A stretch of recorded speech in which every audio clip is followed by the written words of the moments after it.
શ્રી ગુસાઈજી દ્વારકા પધારે. વન વિસ્તારમાં પડાવ પડ્યો, તંબુ તણાયા. બે લૂંટારા ભીલોના મોંમાં પાણી આવ્યું. વૈભવ જોઈ આંખો અંજાઈ ગઈ. હાથ મારવાના હેતુથી ગૃહસ્થ જેવા કપડાં પહેરી પડાવ પાસે આવ્યા. આટા ફેરા મારે. વૈષ્ણવોની નજરે તેમની શંકાસ્પદ હિલચાલ પારખી પકડ્યા.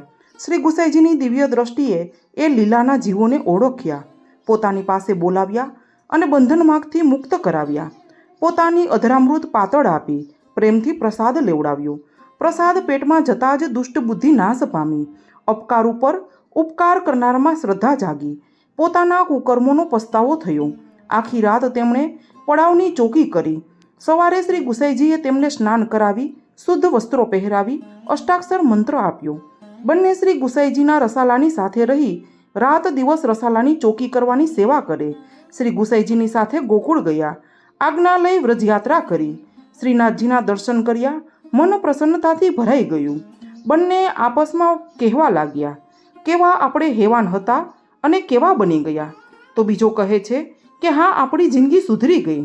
પહેલો કહે, વૈષ્ણવતા તો વૈષ્ણવતા છે, 14 લોકમાં આના જેવું સુખ નથી. શ્રીજી બાવાના દર્શન આપણા નસીબમાં ક્યાંથી હોય. ત્યારે બીજો કહે, ને વ્રજયાત્રાનું સુખ? હા, વૈષ્ણવતાને અજવાળવાની ખેતી કરી નીતિપૂર્વક જીવવાનું, શ્રી ઠાકોરજીના ગુણગાન ગાવાના. બંને શ્રી ગુસાઈજીની આજ્ઞા લઈ વતન જવા નીકળ્યા. માર્ગમાં એક ગામમાં ગોંદરે તળાવ કિનારે રોકાયા. તે ગામમાં એક બ્રાહ્મણ વૈષ્ણવ રહે. તેમને ત્યાં ઉત્સવ હતો. બીજા ગામથી વૈષ્ણવો આવેલા.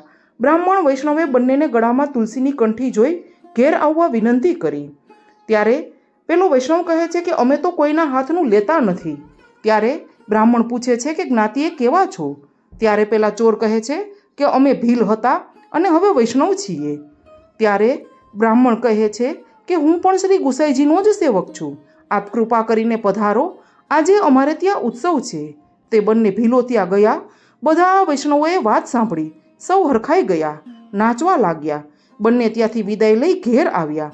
પરિવારના માણસોને શ્રી ગુસાઈજી પાસે લઈ જઈ સેવક કરાવ્યા. બંને ખેતી કરે અને અષ્ટપ્રહર અષ્ટાક્ષર રટ્યા કરે.